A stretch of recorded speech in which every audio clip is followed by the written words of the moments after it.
নমস্কাৰ দুপৰখিৰ নমলে স্বাগতম ষ্টুডিঅত মই পাপৰি আৰু প্ৰথমটো খবৰ অযোধ্যাৰ ৰাম মন্দিৰৰ ভূমি পূজনৰ প্ৰস্তুতি প্ৰায় সম্পূৰ্ণ কাইলৈ অনুষ্ঠিত হ'ব ৰাম মন্দিৰৰ ভূমি পূজন ৰাম মন্দিৰৰ ভূমি পূজনত অংশগ্ৰহণ কৰিব প্ৰধানমন্ত্ৰী নৰেন্দ্ৰ মোদীয়ে ভূমি পূজনক লৈ অযোধ্যাত এতিয়া উৎসৱমুখৰ পৰিৱেশ বিৰাজ কৰিছে সোমবাৰৰ পৰা গণেশ পূজাৰে অযোধ্যাত আৰম্ভ হৈছে তিনিদিনীয়া কাৰ্যসূচী অযোধ্যা আৰু বেনাৰসৰ 21 গৰাকী পণ্ডিতে পূজা অৰ্চনা অব্যাহত ৰাখিছে আৰু আজি অনুষ্ঠিত হ'ব ৰাম অৰ্চনা মুঠৰ ওপৰত অযোধ্যাত এতিয়া আবতৰীয়া দীপাৱলী ইপিনে নকৈনাৰ দৰে সজাই প্ৰায় তোলা হৈছে সমগ্ৰ অযোধ্যাক চৌপাশে টেণ্ট বেনাৰ পোষ্টাৰৰ লগতে ৰং বিৰঙী আলো সজ্জা কৰা হৈছে সোমবাৰে নিশা অযোধ্যাত উপস্থিত হৈ ভূমি পূজনৰ প্ৰস্তুতিৰ বুজ ল'লে মুখ্যমন্ত্ৰী যোগী আদিত্যনাথে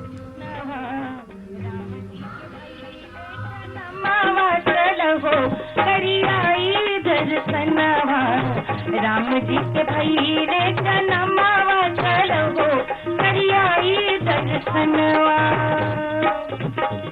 करियाई दर्शनवा करियाई दर्शनवा करियाई दर्शनवा दर्शनवा हरि राम जी के जन्म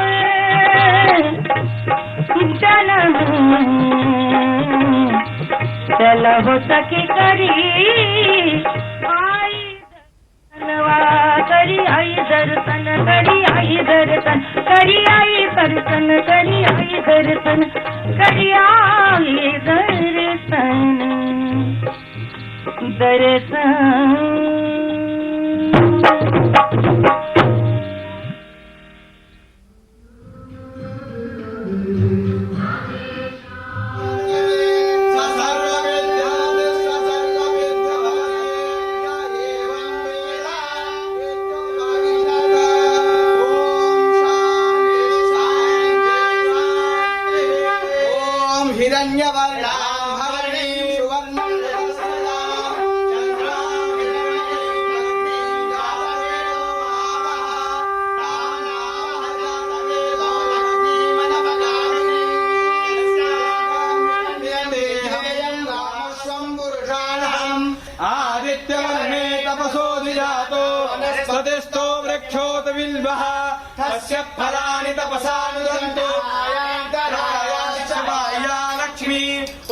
এই মুহূৰ্তত আমি পোনপটীয়া সম্প্ৰচাৰ দেখুৱাই গৈছো অযোধ্যাৰ ৰাম মন্দিৰৰ ভূমি পূজনৰ বাবে যিখিনি প্ৰস্তুতি তাত চলি আছে সেয়া আমি দেখুৱাই গৈছো আৰু তাত ভক্তিমূলক গীত পৰিৱেশন কৰি থকা হৈছে পোনপটীয়াকৈ আমি দেখুৱাম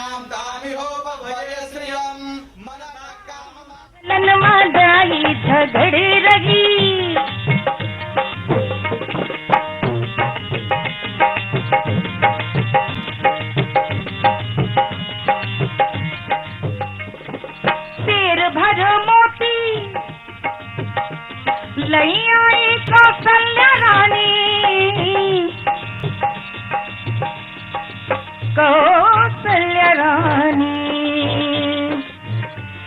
सिर भर मोती लैया कौशल्या रानी आई कौशल्या रानी सिर भर मोती लैया कौशल्या रानी वाहो अरे वाहो न लई वह दाई मचली रही आज महलन मादाई झगड़ी रही आज महलन मादाई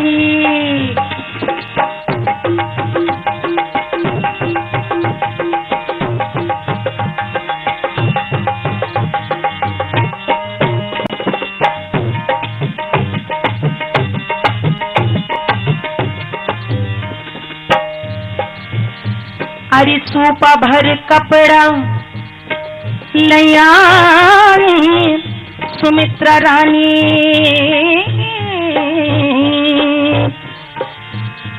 लैया सुमित्रा रानी लैया सुमित्रा रानी आई सुपा भर कपड़ो लैया सुमित्रा रानी वाहो वाहो न लई वह दाई मचली रही आज महलन मादाई झगड़ी रही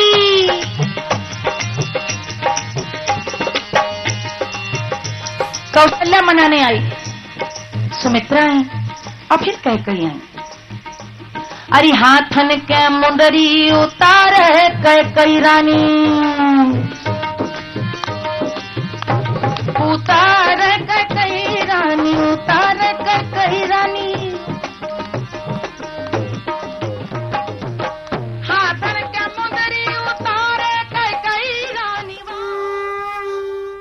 वाह न लई वहदाई माँ चली रही आज मगलन मादा।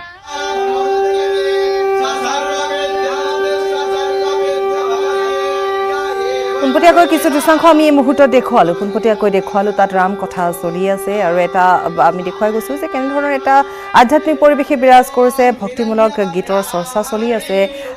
গতিকে এনেধৰণৰ এটা পৰিৱেশে বিৰাজ কৰিছে, সঁচাকৈ খুব সুন্দৰ পৰিৱেশ। আৰু কাইলৈ যিহেতু ভূমি পূজন, প্ৰধানমন্ত্ৰীগৰাকী আহিব আৰু ইতিমধ্যে আমি জনাইছোঁ যে প্ৰস্তুতি সম্পূৰ্ণ হৈ পৰিছে। গতিকে অপেক্ষা মাথো প্ৰধানমন্ত্ৰীগৰাকীলৈ।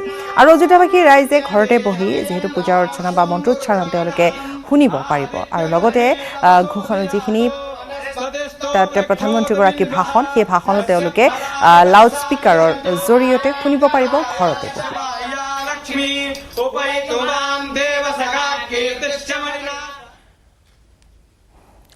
পৰৱৰ্তী খবৰ মাজলৈ আহিছোঁ। ব্ৰহ্মপুত্ৰৰ জলস্তৰ হ্ৰাস পোৱাৰ লগে লগে পশ্চিম অসমৰ ভাৰত-বংগ সীমান্তত আৰম্ভ হৈছে ব্যাপক খহনীয়া। দক্ষিণ শালমৰা মানকাছাৰ জিলাত নৈ বুকুত সম্পূৰ্ণৰূপে যা গৈছে BSF কেম্প, বিদ্যালয়, ঈদগাহ, চিকিৎসালয়ৰ লগতে এখন গাঁও। আমি সেই দৃশ্য দেখুৱাম। বিশেষকৈ ভাৰত-বাংলাদেশ সীমান্তৱৰ্তী দেৱানীৰ আলগা, খাগৰাছৰ, নীলখিয়া, নুপুৰেৰ আলগা, বৰাইৰ আলগা, বামুনডাঙা, পাতাকাটা আদি অঞ্চলত খহনীয়াৰ ফলত গৃহহীন হৈছে বহু পৰিয়াল। বিগত এটা সপ্তাহত ব্ৰহ্মপুত্ৰ নৈৰ ভয়াৱহ ৰূপে গ্ৰাস কৰিলে শতাধিক পৰিয়ালৰ ঘৰ দুৱাৰ। সেই দৃশ্য আমি দেখুৱাইছোঁ নিউজ 18ত এক্সক্লুচিভ আমি দৃশ্য দেখুৱাইছোঁ কেনেধৰণে এটা ঈদগাহ এনেধৰণে জাহ গৈছে, ভয়ংকৰ খহনীয়া। আৰু এই খহনীয়াত এনেধৰণে ব্ৰহ্মপুত্ৰৰ বুকুত জাহ গ'ল এটা ঈদগাহ আৰু আমি দেখুৱাই গৈছোঁ যে BSF কেম্প জাহ গৈছে। গতিকে BSFৰ জোৱানসকল বৰ্তমান কেনেধৰণৰ এটা পৰিস্থিতিৰ মাজেৰে তেওঁলোকে জীৱন নিৰ্বাহ কৰিছে আমি সেয়া দেখুৱাইছোঁ। আৰু এনেধৰণে এতিয়া শংকিত হৈ পৰিছে, আতংকিত হৈ পৰিছে, নৈপৰীয়া অঞ্চল আতংকিত হৈ পৰিছে। আমি সমগ্ৰ দৃশ্য এই মুহূৰ্তত দেখুৱাইছোঁ, যিসমূহ দৃশ্য নিউজ 18ৰ কেমেৰাত বন্দী হৈছে। নৈৰ বুকুত জাহ গৈছে চিকিৎসালয়, BSF কেম্প আৰু এটা ঈদগাহ। ঈদগাহ কেনেকৈ জাহ গৈছে আমি দেখুৱাইছোঁ এই দৃশ্য।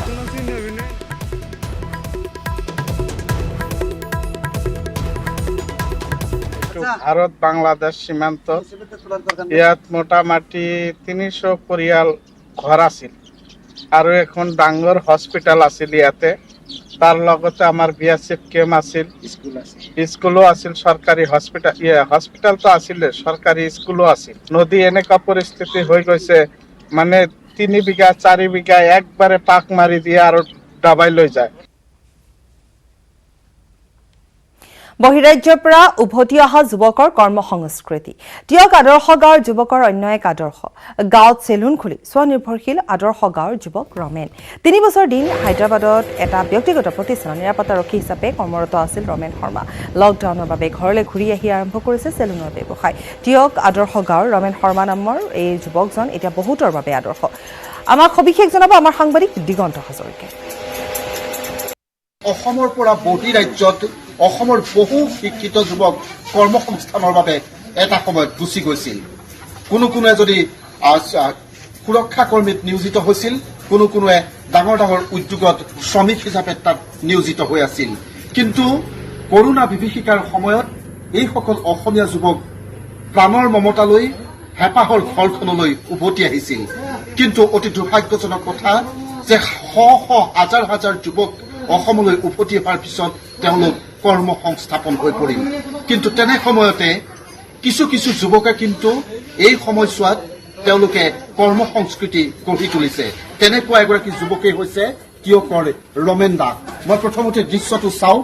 এয়া ৰমেন দাসে আজি এই লকডাউনৰ সময়ছোৱাত নিজৰ ঘৰৰ নিজৰ গাঁওখনত গঢ়ি তুলিছে এখন চেলুন আৰু এই চেলুনৰ জৰিয়তে ইতিমধ্যে তেওঁ যি তেওঁ স্বনিৰ্ভৰশীল, সেই স্বনিৰ্ভৰশীল এতিয়া নিৰ্ভৰশীলতাৰ উপায় ইতিমধ্যে তৈয়াৰ কৰি লৈছে। মই কোনে ৰমেনৰ পৰা কিছু জানিবলৈ চেষ্টা কৰিম। কেনেকুৱা, কিমান দিন বাহিৰত থকা হৈছিলে, ক'ত থকা হৈছিলে? মই বৰ্তমান 3 বছৰ হায়দৰাবাদত আছিলো আৰু 3 বছৰ হায়দৰাবাদত থকাৰ পিছত কৰোণা যেতিয়া বিভীষিকা হৈছিল, তেতিয়া মই ঘৰৰ মানুহৰ লগত কথা পাতি মই মাৰ্চৰ 7 তাৰিখে আহি ঘৰ পালোগৈ। ঘৰ পোৱাৰ লগে লগে আহি চিন্তা কৰিলো এতিয়া কোনো সংস্থাপনৰ নাই, লকডাউনৰ হৈ আছে, কি কৰিম বুলি ভাবি পিনে মই নিজেই চেলুনখন তৈয়াৰ কৰিলো। চেলুনখন তৈয়াৰ কৰাৰ মাজতে গাঁৱৰ মানুহক মই ছাপোৰ্ট কৰিছো। ছাপোৰ্ট কৰাৰ লগে লগে মই তেনেকেই কোনো চৰকাৰৰ ফালৰ পৰা কোনো সাহায্য পোৱা নাই, মই ঋণ লৈ পিনে এই দোকানখন স্থাপিত কৰিছো। তাত কি কৰি থকা হৈছিলে? হায়দৰাবাদত কিহত নিয়োজিত হৈ থকা হৈছিলে? তাত বৰ্তমান পেনাৰ কোম্পানীত কৰিছিলো, চিকিউৰিটিৰ ওপৰতে আছিলো আমি। আমাৰ কোনো 4-5জন আছিলে। তাৰ মাজতে তেখেতলোক যেনিবা আহিব নোৱাৰিলে, মই সোনকালে গুচি আহিলো। গুচি আহি পিনে কোনো মোৰ সংস্থাপন নাই কাৰণে আজি মই দোকানখন খুলিবৰ কাৰণে বাধ্য হলো। কেনেকুৱা এতিয়া গ্ৰাহকৰ ইয়াতে তোমাৰ তাত কেনেকুৱা গ্ৰাহক আহিছেনে? গ্ৰাহক আহিছে, আমাৰ গাঁওখনো যথেষ্ট ডাঙৰ আৰু গ্ৰাহকে ছাপোৰ্টো কৰিছে আৰু আহিও মোৰ ওচৰত যে মোৰ অসমীয়া ল'ৰা এটা দোকান খোলাৰ কাৰণে চবেই ছাপোৰ্ট কৰিছে, মোৰ ওচৰত আহি ধুনীয়াকে কাটিছে। এই যি চেলুন, সেই চেলুনখন খুলি কেনেকুৱা অনুভৱ হৈছে? নিজৰ গাঁৱত কেনেকুৱা অনুভৱ হৈছে? গাঁৱত মোৰ বহুত ভাল লাগিছে, চবকে লগো পাইছো, নিজৰ ঘৰখনো পাইছো, নিজৰ বন্ধু বান্ধৱীসকলকো পাইছো, তেখেতলোকৰ লগতে মিলিজুলি আছো আৰু মোৰ কৰ্ম সংস্থাপন এনেকেই কৰি আছো। আদৰণীয় পদক্ষেপ আমাৰ গাঁৱৰে ভাতৃস্বৰূপ শ্ৰী ৰমন দাসে এখন চেলুন খুলিছে। সঁচাকৈ আনন্দৰ বিষয়, আমাৰ গৌৰৱৰ বিষয়। যিহেতু সাধাৰণতে চেলুন এখন খুলিবলৈ বহুত অসমীয়া ল'ৰাই অলপ সংকোচ কৰে, কিন্তু তেনে ক্ষেত্ৰত ৰমেন দাসে এখন চেলুন খুলিছে আৰু সকলোৱে ইয়াত সহযোগিতা আগবঢ়াইছে। ভাল লাগিছে, বহুত ভাল লাগিছে আৰু তেওঁৰ গ্ৰাহকো যথেষ্ট আছে। এতিয়া আচলতে আমি যিটো কৈ থাকো অসমীয়াগিৰি, অসমীয়াগিৰিৰ কথা, আচলতে সেয়া কৰ্ম সংস্কৃতিহে আচল অসমীয়াগিৰি। এই যি লকডাউন, এই লকডাউনৰ সময়তে কিন্তু এনেধৰণে এগৰাকী অসমীয়া যুৱকে এখন চেলুন তৈয়াৰ কৰি নিজেই স্বনিৰ্ভৰশীল হোৱা বিষয়টো সঁচাকৈ আমাৰ সমাজখনৰ কাৰণে এক আদৰ্শনীয় বুলি এই মুহূৰ্তত আমি অৱগত কৰিব পাৰো। ৰাইজে নখ জোকাৰিলে নৈ বয়, এই আপ্ত বাক্যশাৰীৰ সত্যতা প্ৰতিপন্ন কৰি বাক্সাত বৰলীয়া নৈৰ ওপৰত ৰাইজে নিৰ্মাণ কৰিলে এখন বাঁহৰ দলং। বাক্সাৰ তামোলপুৰ নাগৰিজুলি লতিবাৰী সংযোগী পথত বৰবালি সিহাত গাঁঠিৰ ধন ভাঙি ৰাইজে নিৰ্মাণ কৰিলে বাঁহৰ দলংখন। প্ৰায় 9খন গাঁৱৰ লোক একত্ৰিত হৈ দলং নিৰ্মাণ কৰাৰ লগতে চৰকাৰ তথা BTC প্ৰশাসনক কঠোৰ সমালোচনা ৰাইজৰ। বহু বছৰ আগতে বৰলীয়া নদীৰ ওপৰত বৰবালি সিহাত নিৰ্মাণ কৰিছিল এখন সৰু লোৰ দলং। অপৰিকল্পিতভাৱে নিৰ্মাণ কৰা দলংখন নিৰ্মাণৰ 2-3 দিনৰ পিছতে জৰাজীৰ্ণ হৈ পৰাত বিচ্ছিন্ন হৈ পৰে যোগাযোগ। ফলত এটা দশকৰ অধিক কাল ধৰি যাতায়াতৰ ক্ষেত্ৰত অঞ্চলটোৰ ৰাইজে জীয়াতু ভুগি আহিছে। বিশেষকৈ তামোলপুৰ মহকুমাৰ গেৰুৱাপাৰ, মাছগাড়ী, লতিবাৰী, ডুঙৰগাঁও, শিমলাবাৰী, ফেহুৱাজান আদি গাঁৱৰ ৰাইজে বাৰিষা আহিলে যাতায়াতৰ নামত ভোগে নৰক যন্ত্ৰণা। স্থানীয় জনপ্ৰতিনিধি তথা বিভাগীয় কৰ্তৃপক্ষক বাৰম্বাৰ এখন পকী দলং নিৰ্মাণৰ বাবে আবেদন জনায়ো বিফল হৈ আহিছিল স্থানীয় ৰাইজ, যাৰ ফলত অঞ্চলটোৰ ৰাইজে গাঁঠিৰ ধন ভাঙি যাতায়াতৰ বাবে কাঠ বাঁহেৰে নিৰ্মাণ কৰে বাঁহৰ দলং। গেৰুৱাপাৰ, চিমলাবাৰী, ফিহুৱাজাৰ, বৰলীয়াপাৰ, মাছগাড়ী, এনেকৈ লতিবাৰী, ডোঙাৰগাঁও এই অঞ্চলৰ ৰাইজ প্ৰায় 9খন গাঁৱৰ ৰাইজে ইয়াতে প্ৰতি বছৰে আমাৰ মানে এই দলংখন মেৰামতি কামত আমাক সহযোগ কৰি আহিছে। এইবেলিও আমি দলংখন কিছুদিন আগতে ভাঙি যোৱাৰ পিছত আপোনালোকে দেখিছে এই সাঁকো দি লৈ আমি যাতায়াতটো আমি সুচল কৰি ৰাখিছোঁ। যদি এই সাঁকোৰ পৰা কেইবাজনো পানীত বাগৰি হৈ হাত ভৰি ভাঙি গৈছে। এতিয়া আমি বাৰে প্ৰতিটো মানে চৰকাৰৰ ওচৰত অনুৰোধ জনাই আছিলোঁ, ইয়াত এখন ভাল দলং এখন দিয়ক, RCC ব্ৰিজ এখন আমাক চেংচন কৰি দিয়ক, কিন্তু চৰকাৰে কোনো ধৰণৰ আমাক গুৰুত্ব নিদিলে। বিৰতি পাছত উভতি আহিছো। চৰকাৰৰ অনুমতিৰ পিছতে মহানগৰীত খোল খালে শ্বপিং মল, হোটেল, ৰেস্তোৰাঁ। জিমৰ লগতে শ্বপিং মল খোলাৰ বাবে প্ৰশাসনে বান্ধি দিলে কেতবোৰ নীতি নিৰ্দেশনা। সামাজিক ব্যৱধান মানি চলাৰ লগতে গ্ৰাহক বিক্ৰেতাসকলে পৰিধান কৰিব লাগিব মাস্ক। এই নিৰ্দেশ অমান্য কৰাসকলক আৰক্ষী প্ৰশাসনে বিহিব 1000 টকা জৰিমনা। কিন্তু চৰকাৰ প্ৰশাসনে বান্ধি দিয়া COVID-19 প্ৰটকল কিমানখিনি মানিছে মহানগৰবাসীয়ে? মহানগৰীৰ শ্বপিং মলসমূহত কৰা হৈছেনে কৰোনা সংক্ৰমণ ৰোধৰ ব্যৱস্থা? মানি চলিছেনে নাই সামাজিক ব্যৱধান? আমি সেই দৃশ্য দেখুৱাই যাম। আৰু যিহেতু আমি জনাই গৈছোঁ যে বিভিন্ন ধৰণৰ ব্যৱস্থা গ্ৰহণ কৰা হৈছে, বিশেষকৈ আমাৰ সাংবাদিক গুঞ্জন চেণ্ট্ৰেল মলত যেতিয়া আছিল সেই সময়ছোৱাত দেখিবলৈ পোৱা গৈছিল যথেষ্ট নিয়ম অনুযায়ী বা COVID-19 প্ৰটকল মানি তেওঁলোকে মল খুলিছে আৰু এনেধৰণে বিভিন্ন ব্যৱস্থা তাত কৰা হৈছে। চেনিটাইজিঙৰ ব্যৱস্থা কৰা হৈছে, ভিতৰৰ ভাগত কাপোৰ আইচলেশ্যনৰ ব্যৱস্থা কৰা হৈছে। গতিকে সকলোবোৰ এনেধৰণে ব্যৱস্থা গ্ৰহণ কৰি শ্বপিং মল খোলা হৈছে। बेसिकली क्या कहते हैं, जो हम लोगों का जो गवर्नमेंट का जो गाइडलाइंस है, वी विल कहते हैं स्ट्रिक्टली कहते हैं फॉलो दैट गाइडलाइंस। वंस कहते कस्टमर जब भी मॉल में जो भी एंट्री करेगा, ये हैव कहते ऑटोमेटिक कहते सैनिटाइजर कि उनको ना टच करना पड़े, ना कोई चीज़ छूना पड़े।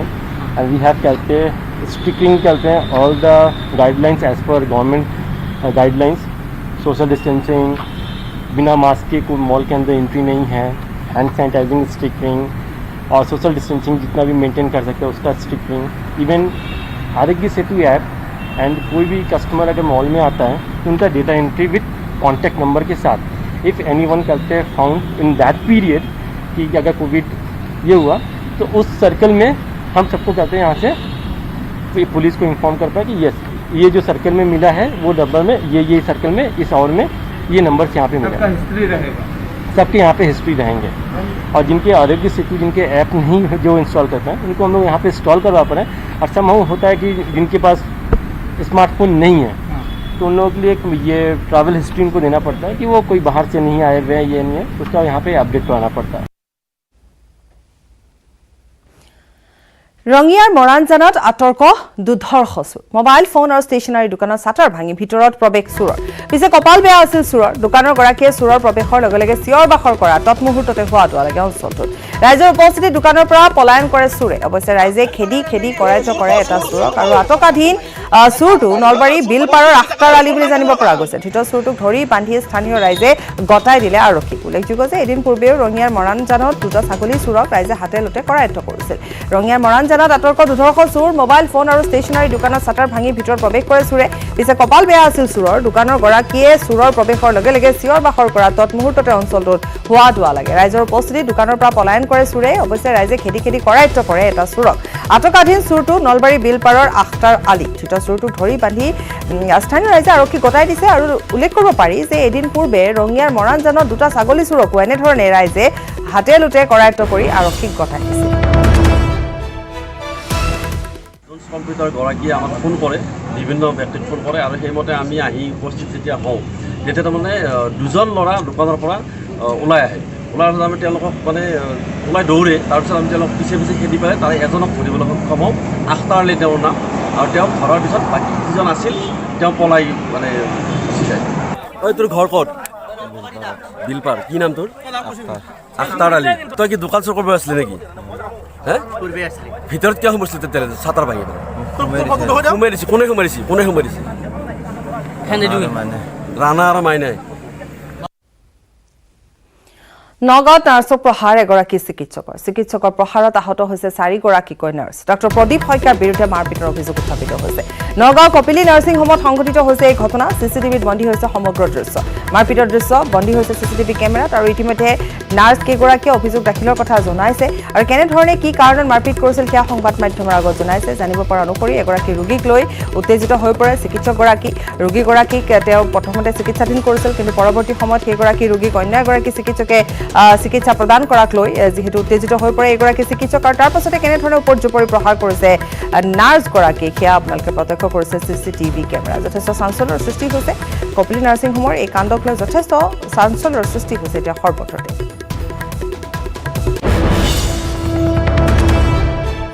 পেচেণ্ট এটা আহিছিলে, পেচেণ্টটো মানে শইকীয়া ছাৰকে দেখাই আছিলে, কিন্তু তাৰপিছত তেওঁলোকে মানে বৰুৱা ছাৰ দুইজনৰ মাজতে মানে দেখুওৱা হৈ আছিলে। তাৰপিছত আহিলে অহাৰ পিছত এডমিট হ'ল, বৰুৱা ছাৰৰ নামতে হ'ল, ছাৰে কেছ কৰিলে। তাৰপিছতে মানে সেইটো কাৰণে বিপুল বৰুৱা হয়। তাৰপিছত মানে মোক মানে সেইটো কাৰণে মানে কৈছে যে তই আনি পেলাই দিছ। মইতো দিয়া নাই ছাৰ, আপুনি এটেণ্ডেণ্টৰ লগত কথা পাতি লওক। তেতিয়া সেইটো গ'ল, কথা গ'ল 27 তাৰিখৰ কথা এইটো। তাৰপিছত মই এইকেইদিন ছুটীত আছিলোঁ। মানে বিপুল বৰুৱা আৰু প্ৰদীপ শইকীয়া দুয়োগৰাকী স্ত্ৰী বিশেষজ্ঞ হয়, মানে দুয়োগৰাকীয়ে ইয়াত চিকিৎসা কৰে। হয়। আৰু এগৰাকী ৰোগী ইগৰাকীক দিয়াৰ বাবে আপোনাৰ লগত এই কথা। হয় হয় হয়। তৰ্কাতৰ্কি মানে মোক কৈছে যে তই সেইদিনাখন মোক পেচেণ্টটো মই কিয় দি দিম। মই কৈছোঁ ছাৰ মইতো দিয়া নাই, আপুনি এটেণ্ডেণ্টৰ লগত কথা পাতি লওক, বাছ ইমানটোৱে কথা। কৈছে তোক খিৰিকীদি লদি মাৰি পেলাই দিম এনেকৈ ক'লে। মই কৈছোঁ ছাৰ আপুনি মোক কেনেকৈ লদি মাৰি পেলাই দিব। সেনেকৈ কওঁতে মানে উঠি আহি মানে মোক মানে এফালৰ পৰা মাৰি গৈছে আৰু মূৰত ঘোচা মাৰিছে, গালত চৰ মাৰিছে, হাত পকাই দিছে। আৰু ইয়াৰ পূৰ্বেও তেনেকুৱা কিবা তেখেতে কৈছিলে মানে আমাৰ নাৰ্ছিঙততো পোৱা নাইকিয়া, মানে বেলেগত যদি হৈছে সেইটো গম নাপাওঁ। এয়া মোক এনেকৈ এক গাড়ী মাৰি দিছোঁ।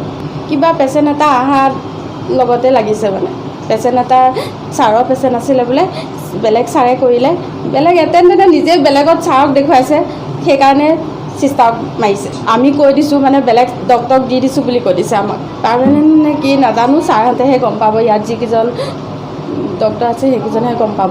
ছাৰ মানে ঘপককৈ উঠি বাং মাৰিব লাগিছে, বাং মাৰিছে, গালত মাৰিছে, হাতখন এনেকৈ পকুৱাই ধৰিছে আৰু মাথাত লাগিছে।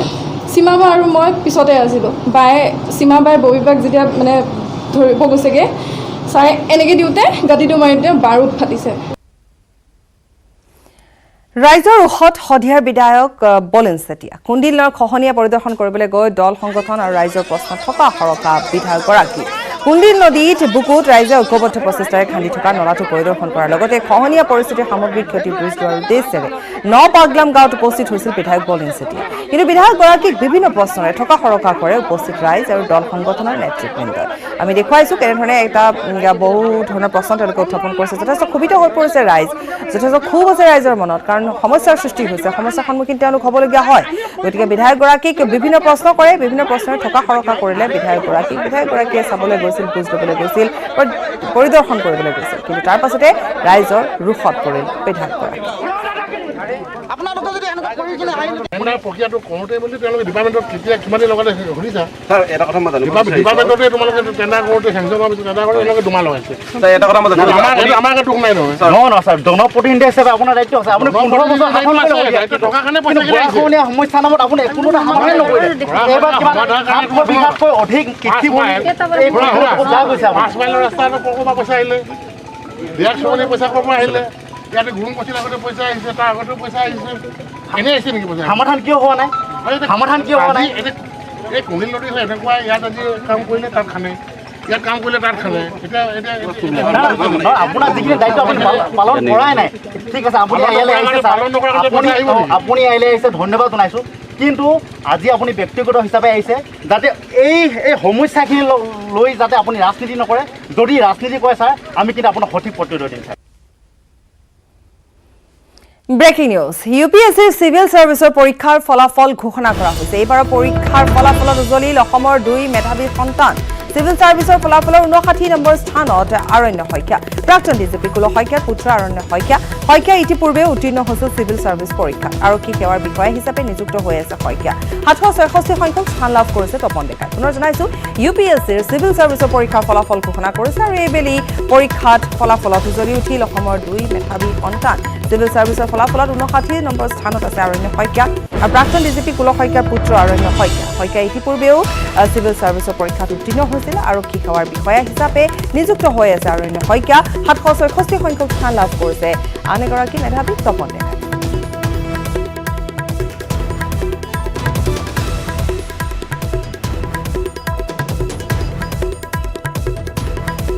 ইউপিএছচি চিভিল সাৰ্ভিসৰ পৰীক্ষাৰ ফলাফল ঘোষণা কৰা হৈছে আৰু এইবাৰ পৰীক্ষাৰ ফলাফলত উজ্বলি উঠিল অসমৰ 2 মেধাৱী সন্তান চিভিল সাৰ্ভিসৰ ফলাফলৰ 59 স্থানত আছে আৰণ্য শইকীয়া আৰু আৰণ্য শইকীয়া হ'ল প্ৰাক্তন ডিজিপি কুল শইকীয়াৰ পুত্ৰ আৰণ্য শইকীয়া আৰু শইকীয়া যেহেতু ইতিপূৰ্বেও তেওঁ চিভিল সাৰ্ভিসৰ পৰীক্ষাত উত্তীৰ্ণ হৈছে আৰু কি সেৱাৰ বিষয়া হিচাপে নিযুক্ত হৈ আছে আৰণ্য শইকীয়া আৰু আনহাতে আমি কৈছোঁ যে তপন ডেকা 766 সংখ্যক স্থান লাভ কৰিছে তপন ডেকা আন এগৰাকী মেধাৱী তপন ডেকাই 766 নম্বৰ স্থান লাভ কৰিছে গতিকে ইউপিএছচিৰ চিভিল সাৰ্ভিসৰ পৰীক্ষাত উজ্বলি উঠিল অসমৰ দুগৰাকীকৈ মেধাৱী সন্তান আৰু আমি পুনৰ কৈছোঁ যে 59 নম্বৰ স্থানত আছে আৰণ্য শইকীয়া আৰু আৰণ্য শইকীয়া হ'ল প্ৰাক্তন ডিজিপি কুল শইকীয়াৰ পুত্ৰ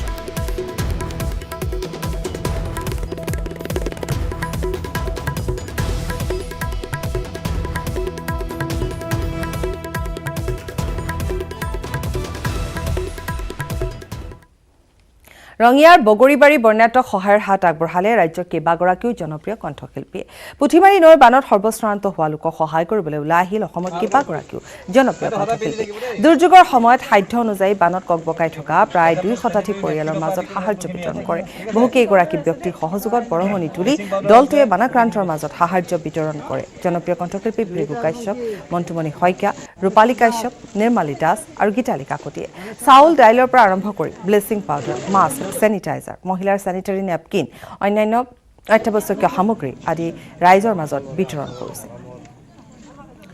আৰু এই সময়ছোৱাত যেহেতু বান পৰিস্থিতিৰ সন্দৰ্ভত আমি জনাই গৈছোঁ যে অতি সমস্যাৰ সৃষ্টি হৈছে দুৰৱস্থাৰ সৃষ্টি হৈছে গতিকে এই সময়ছোৱাত কণ্ঠশিল্পী কেইগৰাকীমান আগবাঢ়ি আহিছে আৰু দান বৰঙণি তুলি এনেধৰণে তেওঁলোকে বিতৰণ কৰা দেখিবলৈ পোৱা গৈছে আৰু ইয়াৰ সৈতে দুপৰৰ শিৰোনামৰ পৰা বিদায় লৈছোঁ নমস্কাৰ